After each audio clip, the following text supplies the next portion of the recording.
দূর দূর, হঠাৎ করে কেন যে এত চুল ঝরছে বুঝতেই পারছি না। কতদিন হয়ে গেল চুল ওঠা আর থামছেই না। না, এমন হতে থাকলে তো মাথায় টাক পড়ে যাবে। না না না, আজ রাজবৈদ্যের কাছে পরামর্শ নিতে হবে। কি ব্যাপার মহারাজ, আজ আপনাকে এমন চিন্তিত দেখাচ্ছে কেন? জীবনে বড় দুঃখ গোপাল, মন মেজাজ একদম ভালো নেই। সে কি, কি হয়েছে মহারাজ? গোপাল থাকতে দুঃখ কিসের? আর বলো না, মাথার চুলগুলো আজকাল ঝড়ে পড়া পাতার মতো পটপট করে ঝরে যাচ্ছে। আমি তো জানি কেন এমন হচ্ছে, কিন্তু এখনই মুখ খুললে চলবে না। আর একটু বেশি বিপদ বাড়লে তখন মাঠে নামবো। তাই বলুন। এ তো খুব ছোট ব্যাপার, চুল ঝরলে টাক পড়বে, আর সেটা পড়া কত ভালো জানেন? কথায় আছে, যত বড় টাক তত বেশি টাকা। তুমি চুপ করো তো বাপু। যদি টাক থাকলেই টাকা হতো, তাহলে তোমার টাকা কোথায়? যেটা বোঝো না সেটা নিয়ে কথা বলো না। তাই না তাই, মহারাজের ঝরছে চুল, চিন্তার ভাঁজ মাথায়। গোপাল যতই চেষ্টা করুক, চিড়ে ভিজবে না কথায়। তোমরা সকলে থামো তো দেখি। ও রাজবৈদ্য, তুমি এর কিছু উপায় বলো। আগে মহারাজ, অনেক সময় দেহে ওই লৌহের পরিমাণ কমে গেলে এমন চুল ঝরে। আপনি বরং পালং শাক, ওই কিশমিশ, কলা ও আরো কিছু ফল আমি বলে দিচ্ছি, সেগুলো বেশি করে খান। আচ্ছা আচ্ছা আচ্ছা, তবে তাই করে দেখি।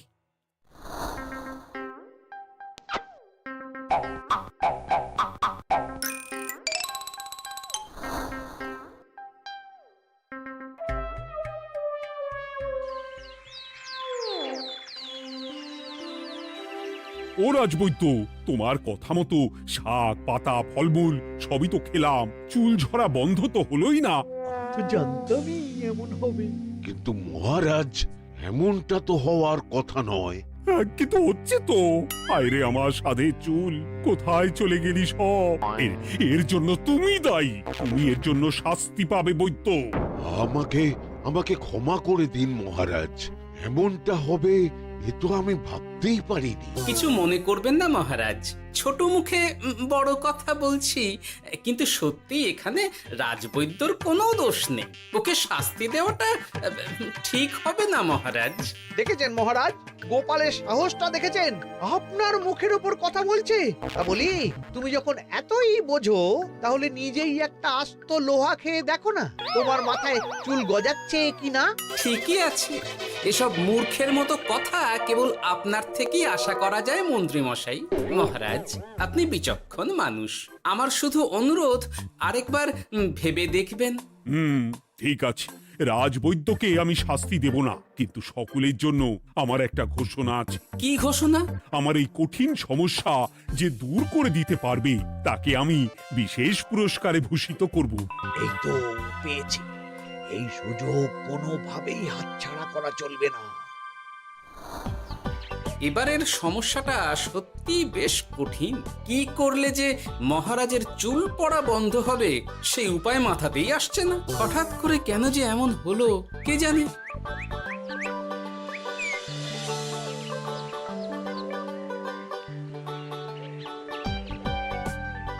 ও মা, তুমি এসে গেছো?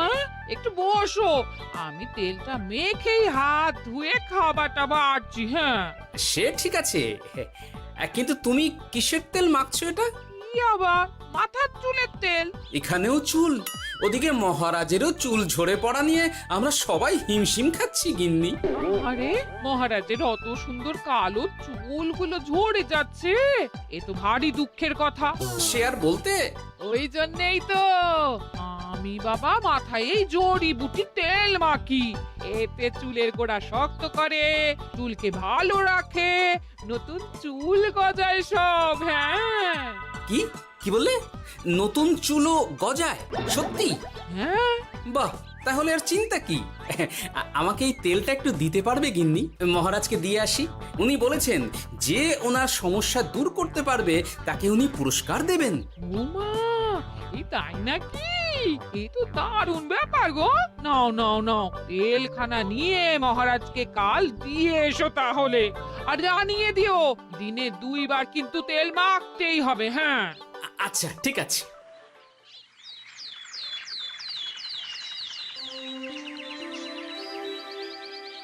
কোনো উপায় খুঁজে পেলে তোমরা?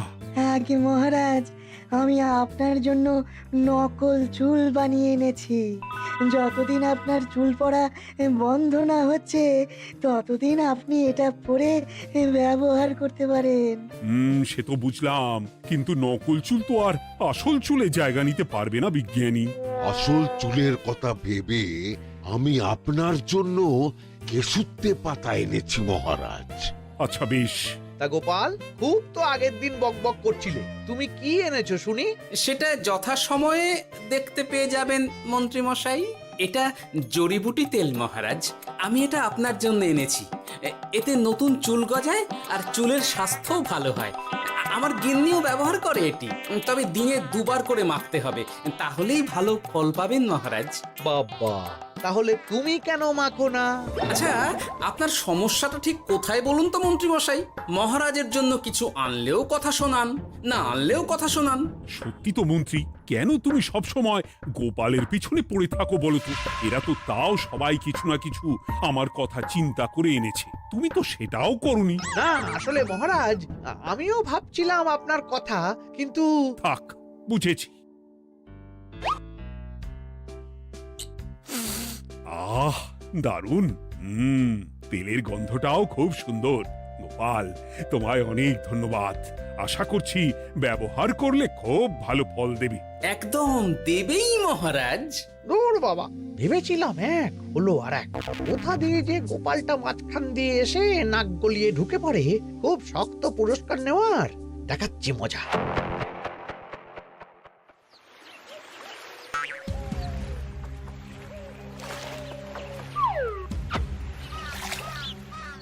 এবারে গোপালের তেল দিয়েই সব কিছু তোলপাড় করব।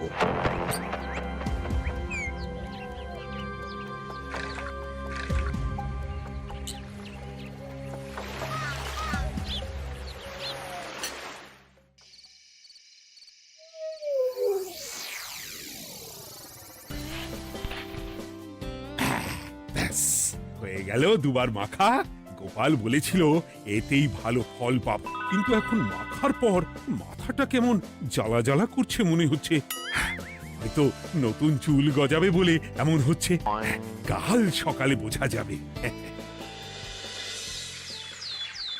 এতক্ষণে বোধ হয় ছোট ছোট চুল গজিয়েই গেছে। কি এটা চুল গজানোর তেল ছিল নাকি পড়ে যাওয়ার? হে ভগবান, যেটুকু বাকি ছিল সেটাও ঝরে পড়ে টাক পড়েই গেল। হ্যাঁ, গোপালই হলো যত নষ্টের গোড়া। আজ আসুক সভায়।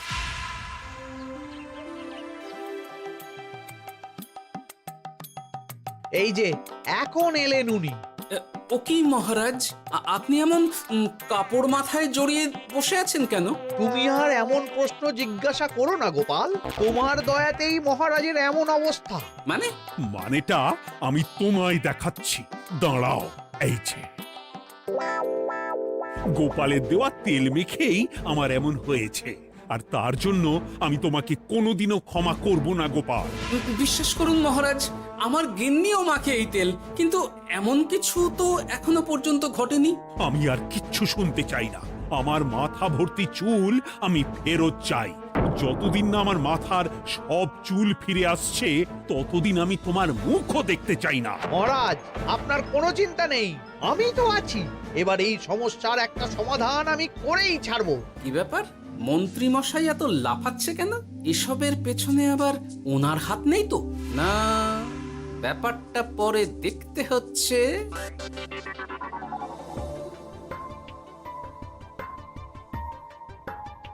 আমি বলি কি মহারাজ, এই সময়টা বরং আপনি নকল চুলটা মানে মানে পর চুলা ব্যবহার করুন। হ্যাঁ, অগত্যা, কিছু তো একটা গন্ডগোল আছেই। গিন্নিও তো রোজ মাথায় তেল মাখে, কই এমন তো হয় না। মন্ত্রী যদি কিছু করেও থাকে তাহলেও হাতে নাতে ধরবো কিভাবে?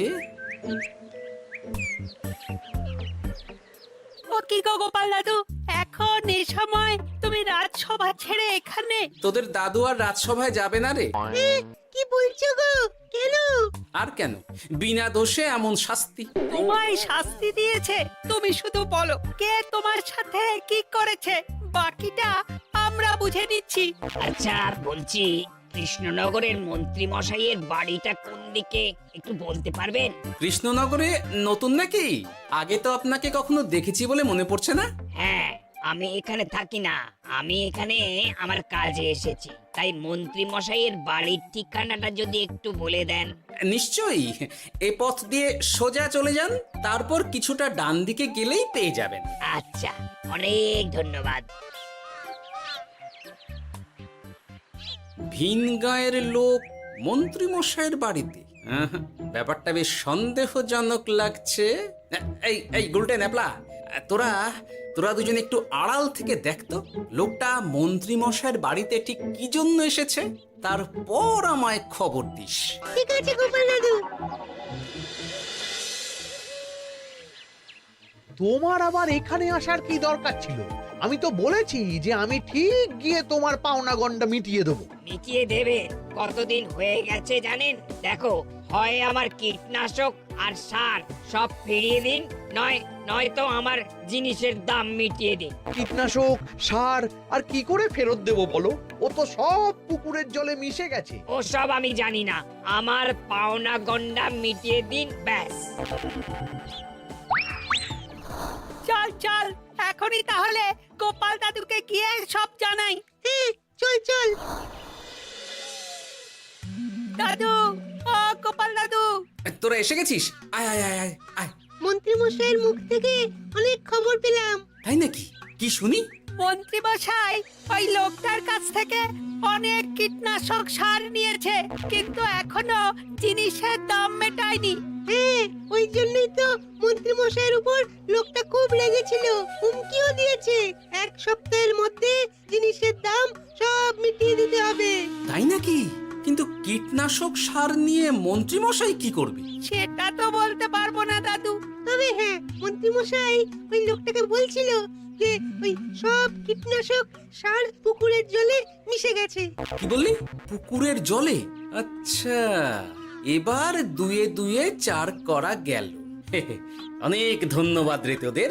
বল বল, তোরা কি খাবি? কিচ্ছু লাগবে না গোপাল দাদু, তবে ভোলা বয়ের আর মিষ্টি খাওয়ালে। আচ্ছা আচ্ছা। কি করে যে মহারাজকে আসল ব্যাপারটা বোঝাই, কিছু তো একটা উপায় বের করতেই হবে। তা বলি বাবা, রাজসভায় যেতে হবে না বলে কি সারাদিন এইভাবেই শয়নে শয়নে দিন কাটাবেন বাবা? হ্যাঁ, উপায় পেয়ে গেছি।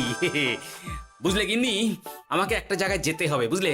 তারপর ওখানে যদি কাজ হয় তাহলে আগামীকাল রাজসভায় আমি যাব। কিন্তু তুমি যে বলেছিলে তোমার এখন ছুটি। হ্যাঁ, কি আর করি বলো, গুরুত্বপূর্ণ একটা কাজ, তাই যেতেই হবে। আচ্ছা যাও। কই গো বিজ্ঞানী? আরে গোপাল যে, বলো। এই যে বিজ্ঞানী, একটা বিশেষ দরকারে তোমার কাছে এলাম, বুঝলে? হ্যাঁ, বলোই না। আচ্ছা, এই দূষিত জলকে কিভাবে আবার পরিশুদ্ধ করে বলতে পারবে? কেন পারবো না? জলের মধ্যে একটু চুন আর ফটকিরি দিয়ে দিলেই জল আবার দূষণমুক্ত হয়ে যাবে। তবে ওগুলো দেওয়ার পর কিছুদিন সেই জলকে ব্যবহার করা বন্ধ রাখতে হয়। হ্যাঁ। আচ্ছা আচ্ছা, অনেক ধন্যবাদ। আসি তাহলে, হ্যাঁ?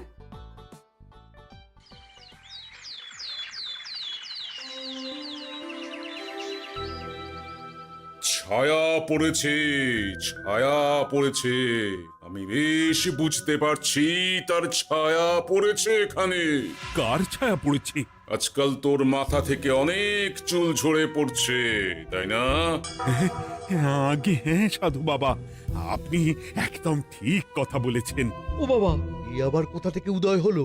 আরে আমি একা গিয়ে সেই স্নানের পুকুর পরিদর্শন করতে চাই। যথা আজ্ঞা বাবা।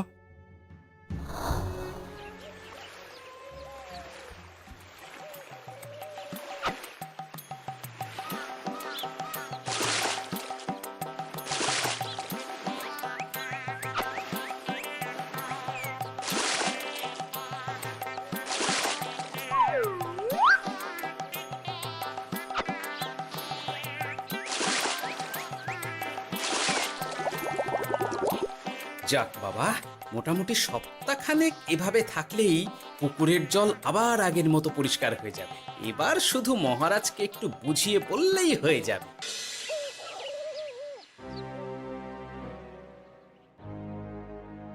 কি বুঝলেন সাধু বাবা?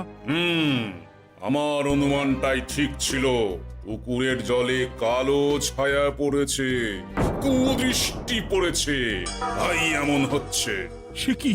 কি কালো ছায়া? যত সব বাজে কথা। জল দূষণ করলাম আমি, আর দোষ পড়ছে কালো ছায়ার উপর। তাহলে এখন কি হবে? চিন্তার কোনো কারণ নেই। আমি মন্ত্রপুত ভস্য ছড়িয়ে দিয়েছি। 1 সপ্তাহ ওই পুকুরের জল স্পর্শ তো দূর, পুকুরের কাছেও যাওয়া নিষেধ। তাহলে আমার মোহরের কি হবে? যথাজ্ঞা সাধু বাবা। ও কি, তাহলে মহারাজ এতদিন স্নান করবেন কোথায়? সে কথা কাউকে চিন্তা করতে হবে না। মহারাজের ওপরে কালো ছায়া পড়া জল পড়েছে, তাই আগে সেটা শোধন করতে হবে। আমাকে তাহলে কি করতে হবে সাধু বাবা? আমার শিষ্য গোপাল আমাকে আগেই এই বিষয় জানিয়েছিল। আমি তার হাত দিয়েই তোর স্নানের জল পাঠিয়ে দেব। তাই আগামী 1 সপ্তাহ সেই জল দিয়েই তোকে স্নান করতে হবে। কি গোপাল? দেখছো তো মন্ত্রী, গোপাল আমাকে কত ভালোবাসে। আমি ওকে কত কথা শোনালাম, কিন্তু না না না না, কাল থেকেই আমি আবার গোপালকে রাজসভায় ডেকে আনবো। আমি আসছি, আমার কাজ হয়ে গেছে। আর হ্যাঁ, তোর স্নানের পুকুরের চারিদিকে প্রহরীর বন্দোবস্ত কর। কাক পক্ষীও যেন ওখানে প্রবেশ করতে না পারে। আচ্ছা বাবা, আচ্ছা।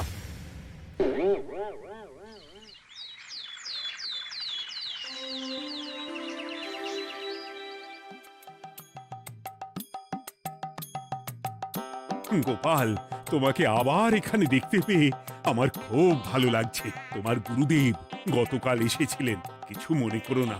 না বুঝেই তোমাকে অনেক কথা শুনিয়েছি।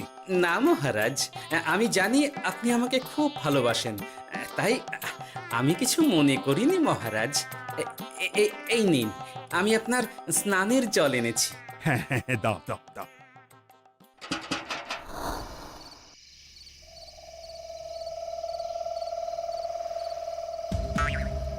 ও বাবা, পুকুরের কাছে যে গিয়ে দেখবো সে উপায় নেই।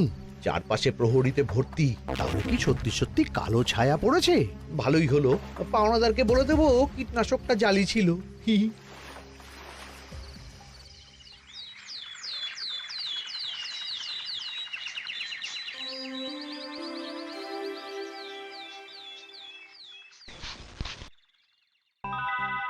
এই তো আমার সেই পুরনো কালো চুলগুলো আবার ফিরে এসেছে। আহা, কি যে আনন্দ হচ্ছে দেখে। আজ 1 সপ্তাহ সম্পূর্ণ হলো। গোপালের জন্য আমার স্নানের পুকুর থেকে কালো ছায়া দূর হয়েছে। আমাকে এই সমস্যা থেকে দূর করার জন্য আমি গোপালকে 100টি মোহর উপহার দিতে চাই। ধন্যবাদ মহারাজ। দূর, আমার আর ভালো লাগে না। সব সময় গোপালই মোহর পায়, এটা তো আমার পাওয়ার কথা ছিল। এদিকে আজকে পাওনাদারও আসবে।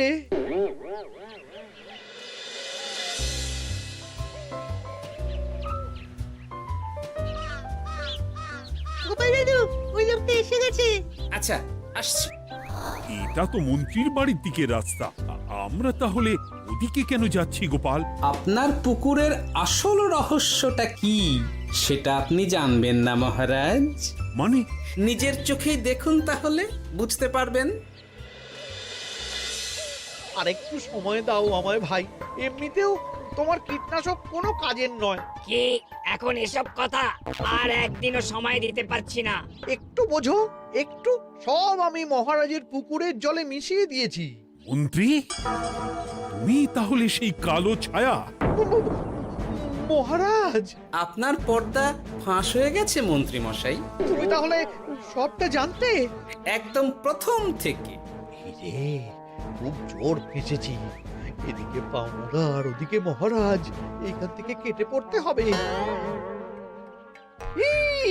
গন্ডগোল করে আবার পালানো হচ্ছে কবে রে? বলো, কেন করেছিলে? মহারাজ, আমি ভেবেছিলাম আপনার সব চুল উঠে গেলে আমি আপনার কাছ থেকে চুল গজানোর ওষুধ দেওয়ার নামে অনেক টাকা লুটবো। কিন্তু সেই ভাবনা ভাবনাই থেকে গেল, সেগুড়ে যে বালি হয়ে গেল। ভাবা যায় চুলের জন্য চুলো চুলি, হ্যাঁ?